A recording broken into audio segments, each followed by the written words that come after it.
Saudara-saudari, Bapak Ibu yang terkasih dalam Tuhan Yesus Kristus, selamat malam dan berkah dalam. Apakah sudah ada yang mengantuk? Oh, belum ya. Puji Tuhan ya. Dan semoga tetap ya kita bersemangat, terlebih pada kesempatan malam hari ini. Kita bersama-sama merayakan suatu peristiwa yang sungguh sangat luar biasa, yang sering kita sebut dengan peristiwa pengenangan akan perjamuan malam terakhir Tuhan Yesus bersama dengan murid-muridnya. Tetapi tentunya tidak hanya sekedar pengenangan perjamuan malam terakhir, karena pada peristiwa itu juga Tuhan memberikan sesuatu yang luar biasa kepada kita semua. Tuhan meninggalkan warisan yang sungguh tak ternilai harganya, dan itu sungguh berdaya guna bermanfaat untuk keselamatan kita. Apakah itu? Itu adalah sakramen Ekaristi. Setiap Kamis Putih kita merayakan diadakannya Ekaristi.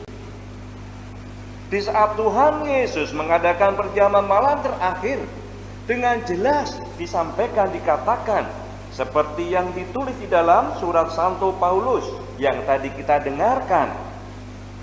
Ia memecah-mecahkan roti seraya berkata, "Inilah tubuhku yang diserahkan bagimu." Kemudian ia pun berkata sambil mengambil cawan, "Cawan ini adalah perjanjian baru yang dimeteraikan dalam darahku.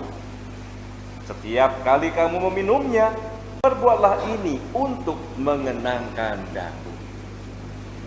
Sehingga Bapak, Ibu, dan saudara-saudari terkasih, perjamuan malam terakhir bukan hanya sekedar perjamuan malam yang dilakukan oleh Tuhan Yesus, tetapi itulah Ekaristi yang diberikan kepada kita dengan sabda Yesus yang mengatakan, "Perbuatlah ini untuk mengenangkan daku." Kita diminta untuk melakukannya terus, untuk mengenangkan. Tetapi tentunya kata pengenangan atau mengenangkan ini tidak hanya sekedar kita bernostalgia, tetapi pengenangan di sini dalam bahasa liturginya, bahasa Yunaninya, bahasa Latinnya ya, disebut dengan kata anamnesi. Berarti pengenangan, namun sekaligus penghadiran apa yang dikenangkan itu menjadi peristiwa yang bukan masa lampau, tetapi menjadi peristiwa kini dan saat ini.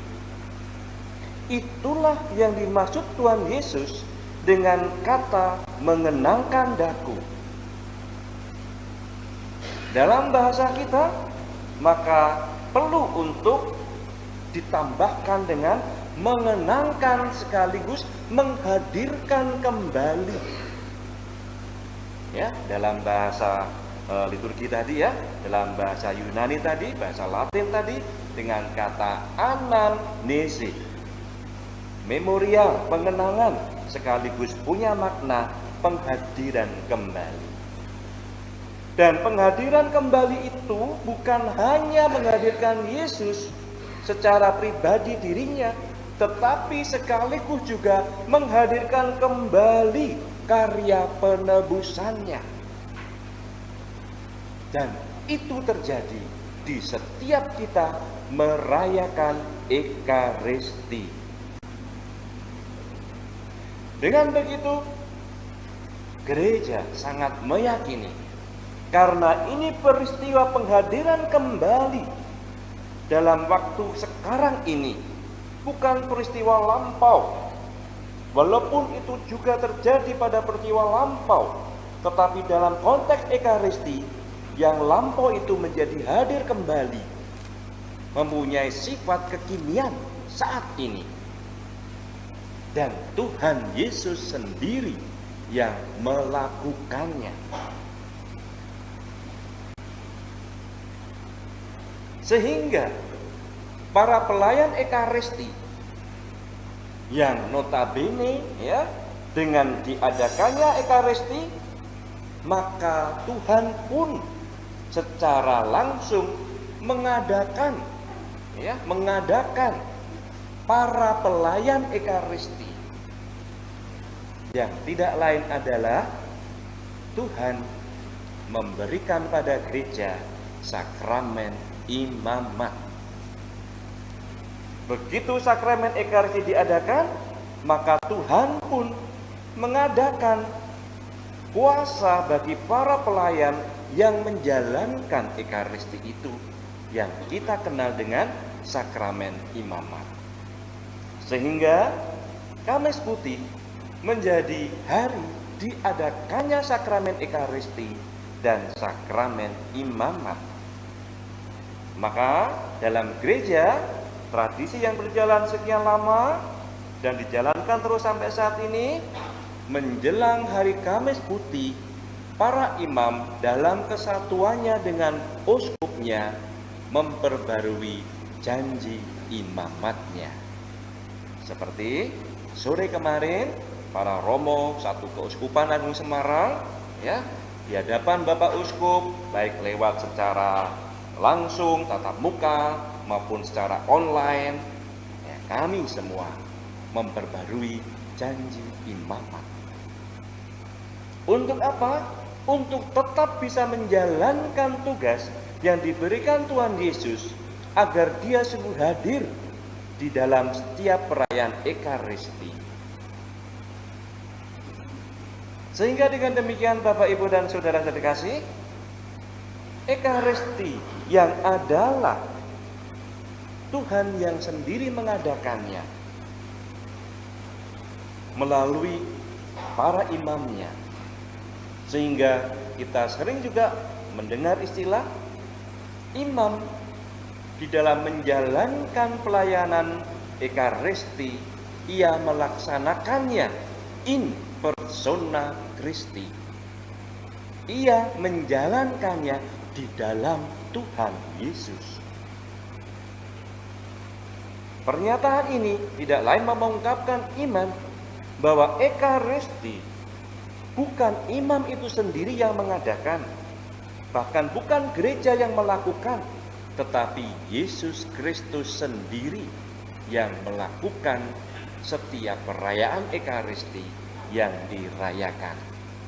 Karena ini tadi ya, terkandung dari kata tadi, mengenalkan dan menghadirkan kembali.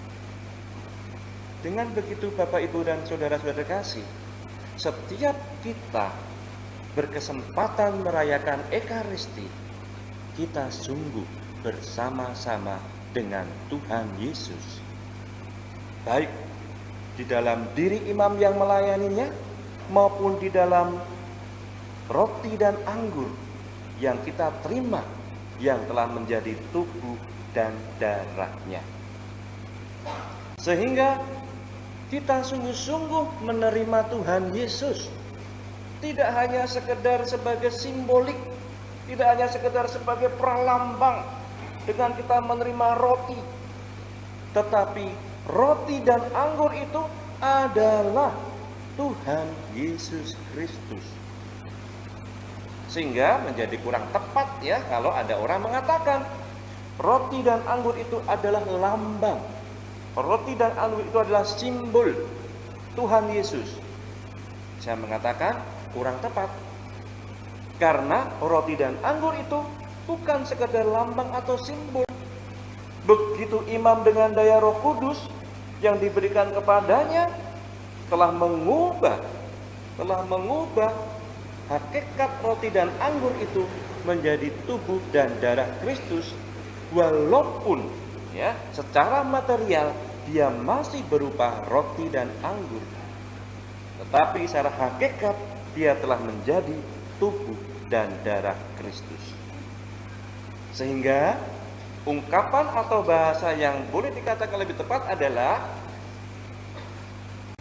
kita menyambut tubuh dan darah Kristus dalam rupa roti dan anggur.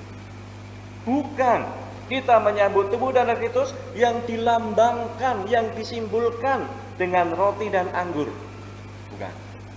Tetapi kita menyambut tubuh dan darah Kristus dalam rupa roti dan anggur. Kita menyambutnya secara sakramental. Itu istilah yang secara resmi ya, yang sering dipakai dalam kasanah kehidupan iman kita. Kita bersatu dengan Tuhan Yesus pun secara sakramental. Sakramental itu berarti apa? Ya walaupun dalam rupa material yang pralambang itu, tetapi itu tidak hanya sekedar pralambang. Karena yang dilambangkan itu ada di situ. Itulah kurang lebih makna dari sakramental. Dengan demikian Bapak Ibu terima kasih. Ya harapannya kita menjadi sungguh bisa menghayati Ekaristi itu.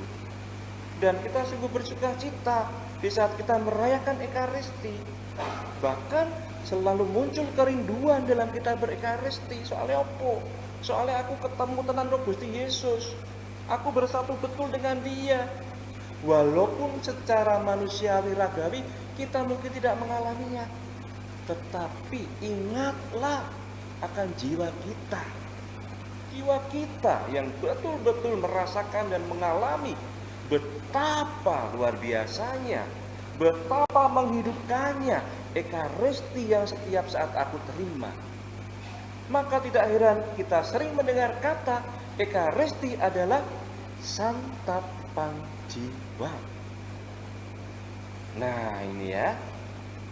Maka tadi saya mengatakan Tuhan meninggalkan sesuatu yang sungguh luar biasa dan diberikan kepada kita dalam kesatuannya kita dalam gereja Katolik. Maka kita patut bersyukur. Dan Bapak Ibu saudara kasih, yang terakhir adalah Ekaristi yang tidak lain adalah diri Tuhan Yesus yang menyerahkan dirinya, darahnya dicurahkan, tubuhnya diserahkan pada kita, ibarat roti yang terpecah, anggur yang tercurah. Maka setiap orang yang menyambut Ekaristi, ia pun akan menjadi manusia ekaristis. Manusia yang siap untuk dipecah, manusia yang siap untuk dicurahkan bagi yang lain, sebagaimana yang telah Tuhan Yesus teladankan dengan Dia membasuh kaki para muridnya.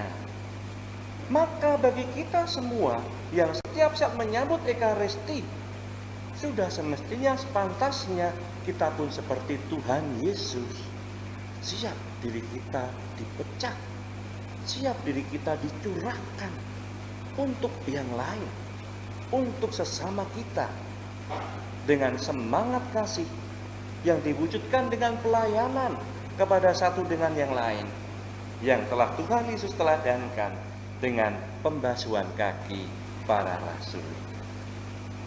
Hal yang terakhir ini saya rasa menjadi suatu hal yang sangat perlu untuk semakin kita tunjukkan, semakin kita wujudkan di tengah-tengah situasi keadaan kita yang seperti ini. Masa pandemi, ditambah lagi baru-baru saja ini ya, kita sedang digelisahkan oleh gerakan-gerakan terorisme.